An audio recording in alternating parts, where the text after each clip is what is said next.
तो क्वेश्चन क्या है हमारा, why is the size of cation smaller than it's parent atom. जो केटाइन का साइज है वो छोटा क्यों होता है पेरेंट्स एटम से। जैसे एग्जांपल लेते हैं सोडियम का ही, ठीक है।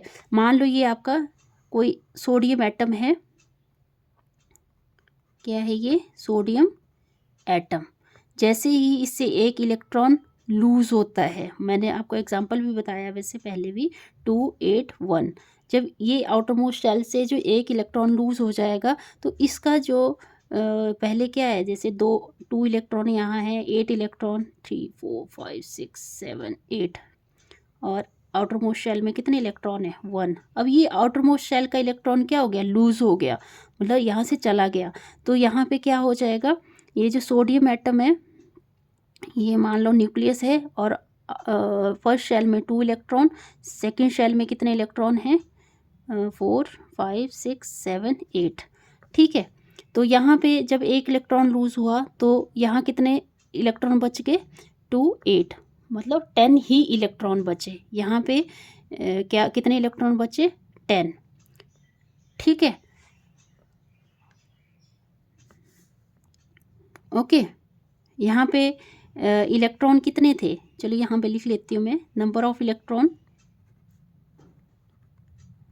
इलेक्ट्रॉन्स इस वाले केस में कितने थे 11, और इस वाले केस में क्या कम हो गए, नंबर ऑफ इलेक्ट्रॉन्स कितने रह गए यहाँ पे 10। और न्यूक्लियर चार्ज वही होता है ना, जैसे एटॉमिक नंबर सोडियम का 11 है, सोडियम का एटॉमिक नंबर 11 है, तो जो न्यूक्लियर चार्ज है वो तो दोनों केस में सेम रहेगा। न्यूक्लियर चार्ज कितना है 11 प्लस, मतलब 11 है। और इस केस में भी nuclear charge, number of proton होते हैं ना न्यूक्लियर चार्ज, नंबर ऑफ मतलब एटॉमिक नंबर, जितना एटॉमिक नंबर होता है उतना ही न्यूक्लियर चार्ज होता है। मतलब जो नंबर ऑफ प्रोटॉन है, नंबर ऑफ प्रोटॉन क्या है यहाँ पे, नंबर ऑफ प्रोटॉन तो बराबर हैं 11 है, और यहाँ पे भी नंबर ऑफ प्रोटॉन 11 है। कम क्या हुआ, इलेक्ट्रॉन कम हुआ ना, तो न्यूक्लियर चार्ज क्या रहेगा, सेम रहेगा। न्यूक्लियर चार्ज क्या रहेगा यहाँ पे 11 प्लस, ओके। पर आपने ये नोटिस किया होगा, ये हमारा क्या था पेरेंटल एटम था, ठीक है, इसका साइज बड़ा था। क्यों बड़ा था, क्योंकि चलो मैं इसका रीज़न बता देती हूँ आपको, लिख देती हूँ, ये size of cation is always smaller then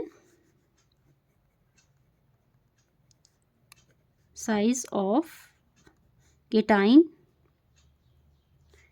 is always smaller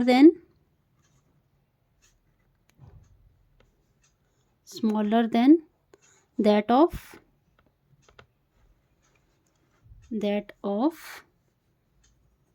the corresponding atom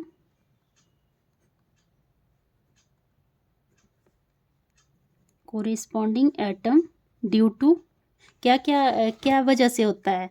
देखो पहला तो decrease in number of shells, यहाँ पे क्या थे नंबर ऑफ शेल 3 थे ना, नंबर ऑफ शेल 3 थे ना, 1 2 3 KLM 3 शेल्स थे। और यहाँ पे क्या हुआ, जैसे ही एक इलेक्ट्रॉन लूज हो गया तो नंबर ऑफ शेल क्या हो गए डिक्रीज। तो फर्स्ट रीज़न तो यही है इसका, decrease in number of shells, decrease in the number of shells. और दूसरा रीज़न क्या है, इफेक्टिव न्यूक्लियर चार्ज, ठीक है,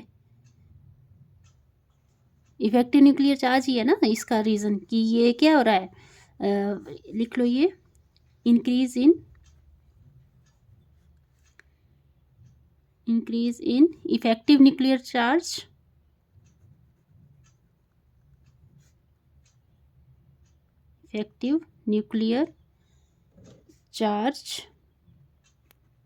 increase in effective nuclear charge resulting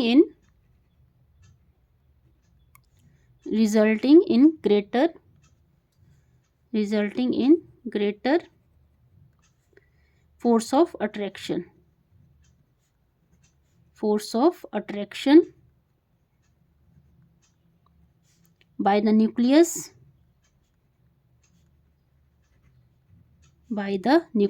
on electrons. इस केस में देखो पेरेंटल एटम का साइज बड़ा है, तो प्रोटॉन, यहाँ पे जो प्रोटॉन है, प्रोटॉन और जो इलेक्ट्रॉन है इसके बीच का डिस्टेंस क्या है, ज़्यादा है, ठीक है।